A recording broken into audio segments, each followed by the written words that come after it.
கணக்கு துல்லியமா எங்ககிட்ட இருக்கு அப்படின்னு நிறைய விஷயங்களை சொல்றாங்க. பாஸ்ட் டேட்டா எடுத்து பார்க்கும்போதும் நமக்கு தெரியுதுல்ல, இது வந்து ஒரு ஒரு 50% மார்ஜின்ல இவ்வளோ பெரிய அளவுல ஜெயிச்ச ஒரு கட்சி ஓவர் நைட்ல நீங்க சொல்ற மாதிரி 200க்கு கீழே போயிட முடியுமா? அப்படின்னா அது எவ்வளவு பெரிய வேவா இருக்கணும்? அப்படி ஒரு வேவ் வந்து நம்ம பாக்குறோமா? Have we picked up that வேவ்ன்ற கேள்வி ரொம்ப கரெக்டான கேள்வி. நீங்க வந்து நம்ம இனியன் ராபர்ட் அவர் பேசும்போது அங்க 50% மேல வந்து 3 lakhs மேல லாஸ்ட் டைம் ஓட்டு வாங்குறாங்க, பெரிய வேவ் இருந்துச்சு, பிஜேபி வந்து ஒரு மிகப்பெரிய வெற்றி பெற்று சொன்னீங்க.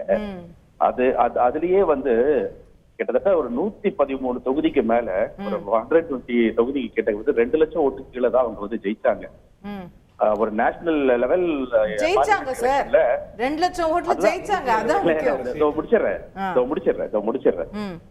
அது ஜெயிச்சாங்க. அப்போ அந்த லாஸ்ட் டைம் நீங்க வந்து இப்ப சொல்றீங்க இல்லையா, வேவ் இருக்குதா, வேவ் வருதா, ஆன்டி இன்கம்பன்சி, இந்த இவங்களுடைய பிஜேபியுடைய ஆதரவு இதெல்லாம் விட யூபிஏ உடைய பழைய இந்த எதிர்ப்பு வேவ் குறைஞ்சிருக்கு இல்லையா, அது ரொம்ப முக்கியமான விஷயம். இப்போ இந்தியா கூட்டணி வந்த உடனே மக்களிடையே ஒரு மாற்றம் தெரியுது இல்லையா. அதுவும் முக்கியமா இப்போ கருணேஷ் சார் சொல்லும் போது வடநாட்டுல ஆபீசர் இருக்காங்க, ஆபீசர்ல வச்சுக்கோன்னு சொல்றாங்க இல்லையா, அந்த ஆபீசர் எல்லாம் தான் இப்ப பிளான் பண்ணிருக்காங்க இவங்க இனிமேல் வந்துடவே கூடாதுன்னு சொல்லிட்டு. அவங்களோட ஆபீசர் தான் பிளான் பண்ணிருக்காங்க. அவர் சொல்றது கட்சி ஆபீசர், நீங்க சொல்றது வேற ஆபீசர் நினைக்கிறேன். நானும் அதுதான் சொல்றேன், நானும் அவங்க கட்சி ஆபீசர் சொல்றேன். ஏன்னா இப்ப அவர் சார் சொன்ன மாதிரி அவங்களுக்கு சாலிடான இருக்கிற அந்த மகாராஷ்டிரா, மத்திய பிரதேஷ், ராஜஸ்தான், யூபி 220 ஜெயிக்க மாட்டாங்க போலயே. லாஸ்ட் டைமே பாத்தீங்கன்னா காங்கிரஸ் வந்து 50 தொகுதி வரவே வாய்ப்பு இல்லைன்னு சொன்ன இடத்துலயே அவங்க வந்து காமிச்சிருக்காங்க. அது கேலரியில கூட ஆள் இருக்காதுன்னு இதே மோடி அவர்கள் மேடைக்கு மேடை சொன்னார். நீங்க கேலரியில கூட காங்கிரஸ் வர முடியாதுன்னு, ஆனா உள்ள வந்து காமிச்சாங்க. இப்போ இவர் சொல்லக்கூடிய இந்த 400 என்பது எந்த கணக்கில் பொருந்தும்? நீங்களே மேடம் நீங்க சொல்லுங்க. அதாவது சவுத்துல வந்து அவங்க லாஸ்ட் டைம் ரொம்ப சொற்பமா வாங்கினாங்க. இந்த தடவை எனக்கு தெரிஞ்சு சவுத்லயே அவங்க 50 சீட் வாங்கிடுவாங்க போல.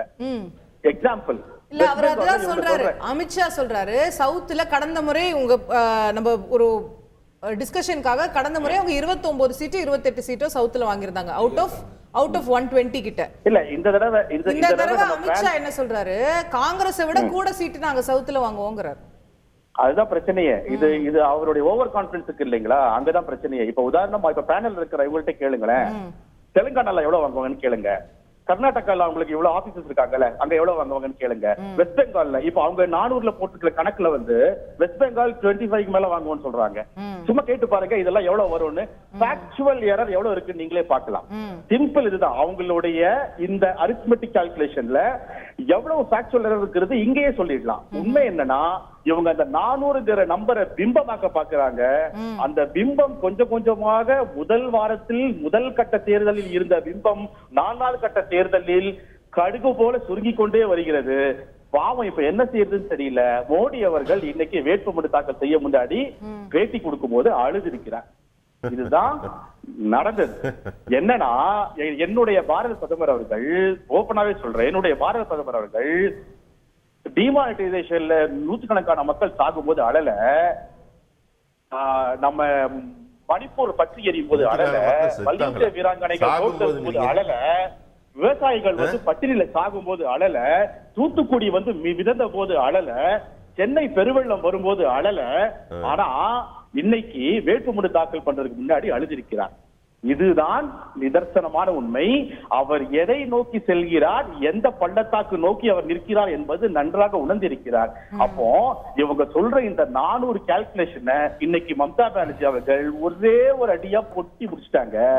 அதுல மம்தா பானர்ஜி இல்ல, I understand what you saying. Mamata Banerjee வந்து 300ன்னு ஒரு நம்பர் சொல்றாங்க. இப்போ டாக்டர் ராபர்ட் கூட சொன்னாரு, ஆமா திரு ராபர்ட் கூட சொன்னாரு நாங்க ஒரு ஃபேஸா நடக்க வந்து பாக்குறோம்னு. பட் லாஜிக்கா பாருங்க, ஃபர்ஸ்ட் 2 ஃபேஸ்ல இருந்தது தான் பிஜேபியோட வீக்கான தொகுதிகள். நீங்க சொன்ன சவுத் இந்தியாலாம் வரக்கூடிய தமிழ்நாடு, கேரளா, கர்நாடகா அதெல்லாம் வரக்கூடிய முதல் 2-3 ஃபேஸ்ல தான்.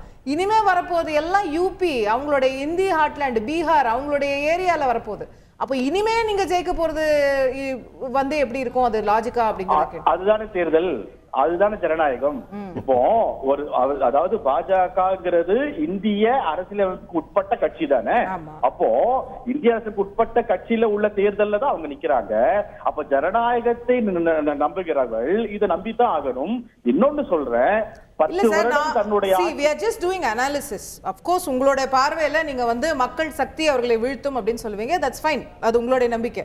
நான் என்ன சொல்றேன், அனாலிசிஸ்ல ஒரு வீக்கர் இப்போ முதல் ஃபேஸ்ல நீங்க வந்து நாங்க அத்தனையும் ஜெயிப்போம்னு சொல்லியிருந்தா உங்க மேல கொஸ்டினே வந்திருக்காது, ஒரு லாஜிக் அதுல இருந்திருக்கும். பட் முதல் ஃபேஸ் ரெண்டாவது ஃபேஸ்ல எல்லாம் சொல்லாம நீங்க நாலாவது ஃபேஸ்ல வந்து சொல்றீங்க, ஏன்னா வேர் தே ஆர் ட்ரெடிஷனலி ஸ்ட்ராங். அதுதான் விஷயம். இப்ப என்ன அசோகவர்ஷினி மேடம், நீங்க வந்து யூ டேக் தி கம்ப்ளீட் இப்போ இருக்கிற அரித்மெட்டிக் எடுத்துக்கங்க. நீங்க இப்போ ரீசெண்டா நடந்த போலிங் உள்பட போலிங் எவ்வளவு இருக்குன்னு பாருங்க, போலிங் பெர்சன்டேஜ் பாருங்க. அதே நேரத்துல எலெக்ஷன் கமிஷன் கொடுக்கக்கூடிய ப்ரொஜெக்டட் போலிங் பெர்சன்டேஜ் நம்ம பார்த்துட்டு இருக்கோம்.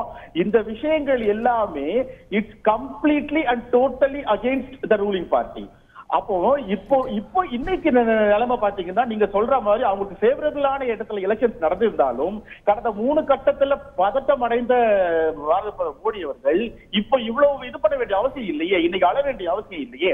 இன்னைக்கு அவர் வந்து வேட்புமனு தாக்கல் பண்றதுக்கு முன்னாடி 10 வருஷம் நான் இதெல்லாம் செஞ்சிருக்கேன் என் நாட்டுக்கு, 10 வருஷம் இந்த கிளீன் கங்கால நீங்க முன்னாடி நிக்குது பாருங்க கங்கா, இங்க ஏதாவது ஒரு சின்ன அசுத்தம் காமிச்சிருங்க, இங்கதான் நான் நிக்கிறேன். கிளீன் கங்கா மிஷன் 2016 ஆரம்பிச்சேன், இப்ப இதுல ஒரு சின்ன அசுத்தம் காமிச்சிருங்கன்னு சொல்லிட்டு காமிச்சிட்டு போயிருந்தாருன்னா மக்கள் ஏற்றுக்கொள்வார்கள். அப்படியான எந்த விஷயமுமே அவர் இதுவரை தேர்தல் பிரச்சாரத்திலையும் இன்று அவர் பேசும்போதோ காமிக்காத போது மக்கள் என்ன சொல்லுவாங்க? 10 வருஷமா நீங்க எதுவுமே செய்யாம இப்ப முழுக்க இஸ்லாமிய வெறுப்பு பேச்சும் இந்து மக்கள் இஸ்லாமிய பிரிவினைவாதமும் மட்டும் பேசி நீங்க கொண்டு போய் எனக்கு வந்து சொந்தமா வண்டி இல்ல, எனக்கு வந்து சொந்தம் சொல்லிட்டு நீங்க பிரமாணப்பத்திரம் நீங்க வந்து போடுறீங்க. அங்க நீங்க கங்கை கரையில நிக்கிறீங்க, கங்கை கரை எவ்வளவு அசுத்தமா இருக்குதுன்னு கண் கூட பாக்குறீங்க. 2016 இருந்து நடந்த அந்த கங்கை கன்வென்ஷன் என்ன ஆச்சுன்னு மக்கள்கிட்ட சொல்லல. அப்ப மக்கள் கேட்க தானே செய்வாங்க. கேட்போம் சார். நான் திரு ரவிச்சந்திரன் அவர்கள்ட்ட கொண்டு போற நினைக்கிறது, சவுத் இந்தியால காங்கிரஸை விட கூட நாங்க வாங்கிடுவோம் அப்படின்ற கிளைம்லாம் அது ஒரு எலெக்ஷனுக்காக சொல்ற மாதிரி இல்ல, நம்புற மாதிரி இருக்காது. லாஸ்ட் டைமே ஹையஸ்ட் சீட் வாங்கினது பிஜேபி தான், அதுக்கப்புறம் தான் காங்கிரஸ் சவுத் இந்தியாவை பொறுத்த வரைக்கும். இத கர்நாடகால 28 ஸ்வீப் பண்ண முடிஞ்சது. இந்த முறை கர்நாடகால காங்கிரஸ் ஆட்சி, தெலுங்கானால காங்கிரஸ் ஆட்சி. 2019லயும் காங்கிரஸ் ஆட்சி தான் இருந்தது. 2018ல இந்தியாவை புரிஞ்சுக்கணும்னா நாடி நரம்பு எல்லாத்துலயும் உள்ள புந்து புரிஞ்சுக்கணும், வெறும் மேல் பூச்சா பார்க்க கூடாது. சவுக்கிதார் அப்படிங்கிற வார்த்தையை பயன்படுத்தினாருன்னு சொல்றாரு. சவுக்கிதார் சோரைனார் ராகுல், அதுக்கப்புறம் தான் நான் தான் சவுக்கிதார்னாரு. அந்த மாதிரி தான் எதிர்வினைக்கு தான் இந்த மாதிரி நெகட்டிவிட்டி எல்லாம் கொண்டு போவோம். நீங்க ஸ்டாக் மார்க்கெட்டை பத்தி நிறைய பேர் பேசுறாங்க. 2004ல ஸ்டாக் மார்க்கெட் பூம்ல இருந்த போது தான் பிஜேபி தோத்துது. 6000ல இருந்து 16,000 வரைக்கும் போயிடுச்சு ஸ்டாக் மார்க்கெட்டுங்கிறது. இந்தியா ஷைனிங் அப்படி இப்படி வந்துருவாரு, நீங்க பொசுக்குன்னு விழுந்துருச்சுல. அதே மாதிரி இப்ப ஏன் நடக்க கூடாதுன்றது அவங்களோட இல்ல மாத்தி யோசிச்சு பாருங்க. ஏன்னா நம்மளுக்கு பேசும்போது கரெக்டா மாத்தி பேசுவாங்க. 2004ல ஸ்டாக் மார்க்கெட் பூம் இருந்தது. ஸ்டாக் மார்க்கெட்டை வைத்துக்கொண்டு நாட்டை கண்காணிக்காதீர்கள், கிராமத்துக்கு வாருங்கள் நாங்க. இப்ப ஸ்டாக் மார்க்கெட் 4% குறைஞ்சிருக்குன்னு ஸ்டாக் மார்க்கெட் குறைஞ்சு போச்சு அவ்வளவுதான் நீங்கிறாங்க. இதுக்கு மேல குழப்ப முடியாது, வச்சுக்கோம் பரவாயில்ல போனா போது நல்லா இருக்கட்டும். 2004 தேர்தலும் 2024 தேர்தலும் அப்படியே அமைய போகுது அப்படின்னு ஒரு கருத்தை வைக்கிறாங்க. என்னன்னா போல்ஸ்டர்ஸ் எல்லாருமே பிஜேபி தான் வின் பண்ணுவான்னு சொன்னாங்க, ஆனால் பிஜேபி தோத்து போயிடுச்சு அப்படின்னு சொல்றாங்க. அன்னைக்கு 2004ல் என்ன நடந்ததுங்கிறத சின்னதாக நினைச்சு பார்த்துப்போம்.